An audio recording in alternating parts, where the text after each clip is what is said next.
Good morning, everyone. I pray you're all well. I'm just bringing this to your attention. Woolly mammoth hybrids could be roaming Earth in just 5 years. Doesn't that sound delightful? If you look back to the past, we know what happened then, the Great Flood. So, mammoth hybrids, so these are the monsters of old, okay? Let's have a look what it says, everyone. Over 4 billion species are estimated to have walked this planet over the last 3.5 billion years. 99% of them are now gone, but today's researchers are hoping to reintroduce these lost species, or at least something very similar to them, within the next 5 years. How exciting! As in the times of Noah, so shall be the coming of the Son of Man. Okay, this one biotechnology company called Colossal Biosciences is aiming to do just that with the long extinct giant of the last ice age, the woolly mammoth. Launched by tech entrepreneur Ben Lamb and renowned geneticist George Church, Colossal Biosciences hopes to use gene editing technology to create a cold-resistant elephant that closely resembles its ancient ancestor in form and function. How to create a mammoth, it says.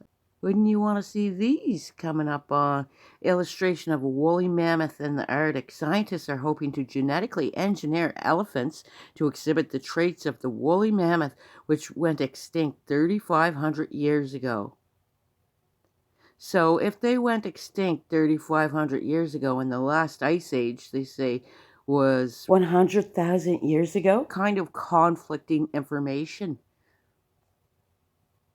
Anyhow, now it says woolly mammoths went extinct around 3,700 years ago, but their close genetic relatives still walk among us today. If you compare the elephant and the mammoth, they're closely related. They're closer than African and Asian elephants. Now, let's see what they're doing. In other words, the team is hoping to engineer Asian elephants that are able to withstand the freezing temperatures of the Arctic.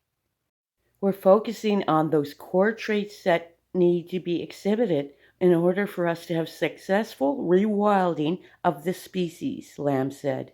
It's not just a shaggy coat and small ears, but it's also things like how mammals and other animals metabolize things at sub-zero temperatures. Why reintroduce mammoths to the Arctic?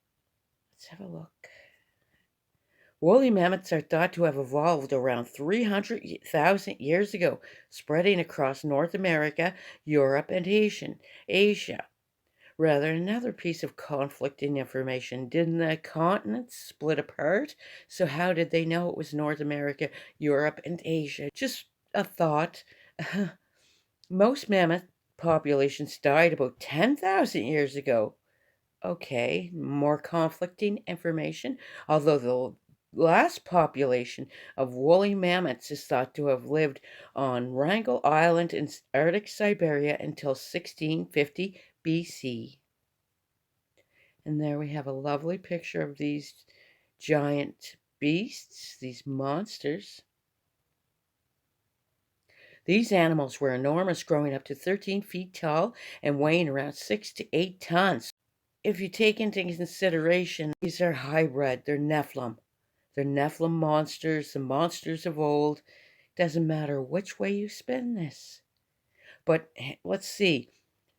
The herbivores' diet and massive size allowed them to play a central role in maintaining the health, biodiversity of the ecosystems in which they lived. Okay, so if that's the case, right, why did they die? And again, if they were from hundreds of thousands of years ago, how did they survive past the flood? So they want to reintroduce these animals. Thousands of years ago, there was mostly grass. Now it's mostly trees, Church says. The Arctic is in need of restoration. Well, trees give us oxygen and grass carbon dioxide. Anybody cluing in here? I hope you are. But elephant mammoth hybrids can do something more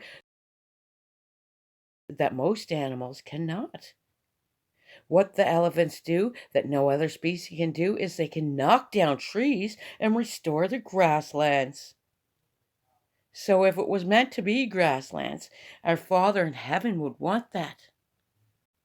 Anyways, I will leave the link in the description below, everyone. And I pray that you all have a beautiful, blessed day in the Lord Jesus Christ, our wonderful, divine, and holy King. He is with us. He lives. He is not some dead God. He is a living God and the only living God. Believe not only in him, but also on the power of his might.